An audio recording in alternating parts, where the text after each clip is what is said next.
Hi and welcome to Whiskey Shared. You're watching day 6 of my mystery whiskey advent calendar.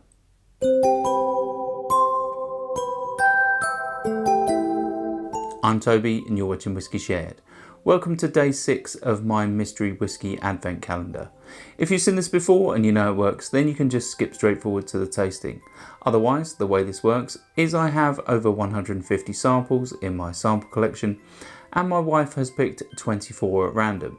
She'll put one a day into a blue Glencairn glass and I'll nose it, I'll taste it, I'll tell you if I like it, and I'll have a stab at what I think it is. Should we find out what I'm drinking? On to the whiskey.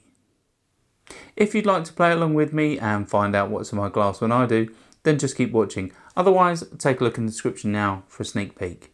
Let's start with the nose. Okay, so this seems quite fruity. Lots of berries. And like hedgerow fruits like raspberries, blackberries. There's a little bit of malted barley in there as well. Potentially there's a hint of smoke in there as well.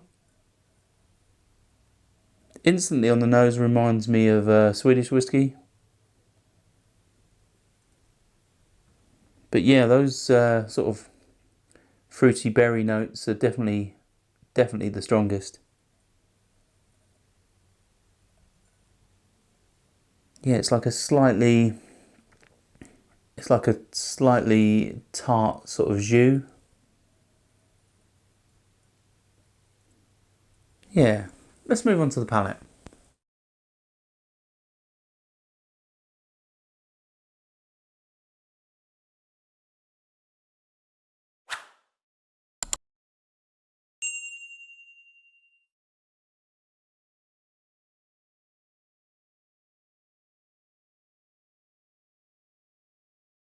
There's definitely a familiarity with this. I'd say it does remind me of a Swedish whiskey, but it also reminds me of it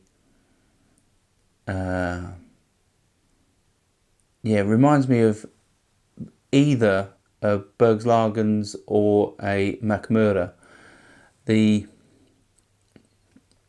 sort of character in the background is very similar to those.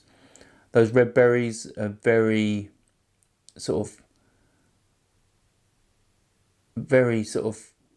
I don't know, they're really strong. They're really coming to the fore. And other than like a malted cereal note in the background, I'm not really getting much more. It's a little bit thin on the palate, but the actual spirit is quite bold, quite strong. ABV wise, thinking sort of 45, 46. But yeah, it's really nice, but I can't really pick too much out. Let's have another sip.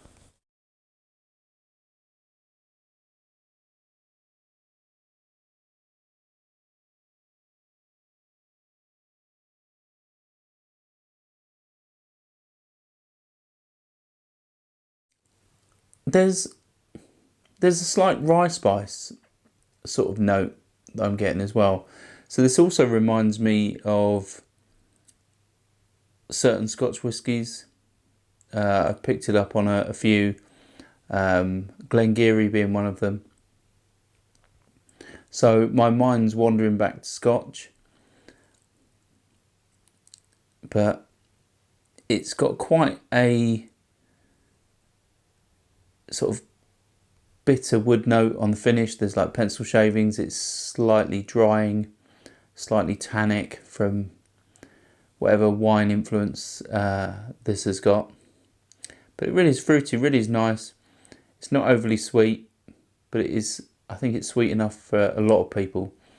But the way that sweetness sort of drops off very quickly, yeah, it's nice. Let's have one final sip.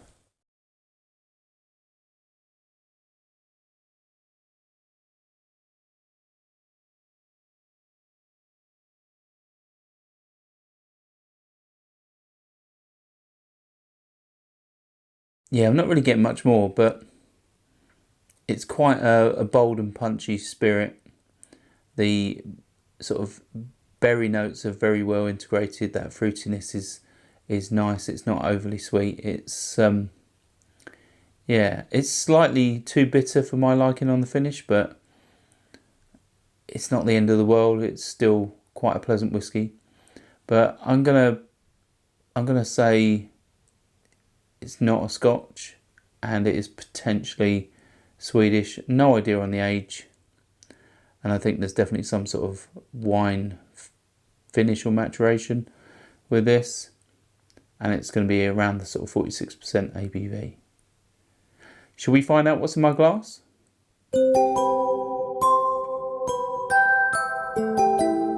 Right, so it's the Mackmyra Moment Efva. It's 46.3% ABV, and it was sent to me by the Summerton Whisky Club, I think as part of one of their whisky festivals. It's interesting because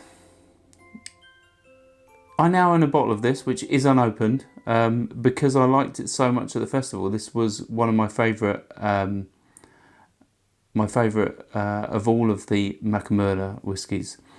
Obviously, a sample doesn't give away everything, and it can be how you feel in the moment, and well, how your palate is. There's lots of things that can influence how good or bad a whiskey tastes, but my memories of this particular dram is very, very high. It's a really interesting whiskey that was made in collaboration with a famous model in Sweden, and actually has the most impressive stopper of any of the Mackmyra bottles that I've ever seen. It's really weighty as well. But yeah, it's, I don't know, I suppose I should be glad that I picked it out as a Swedish whiskey. You know, I potentially suggested it was a Mackmyra. And yeah, ABV wise, I was spot on. It definitely has some wine maturation, so I'm right there. But it's interesting that obviously a whiskey that you have fond memories of can actually be, although pleasant, not have those same, you know, amazing sort of flavours that you remembered. Obviously, it can be many reasons, as I suggested, and I'm sure it won't mean that I can't enjoy the bottle of it that I've got. That may be better, it may be worse. It's just the way it goes sometimes. But yeah, it's just the way it is. I'm glad I got some of it right, and yeah, it was a real good test for my palate.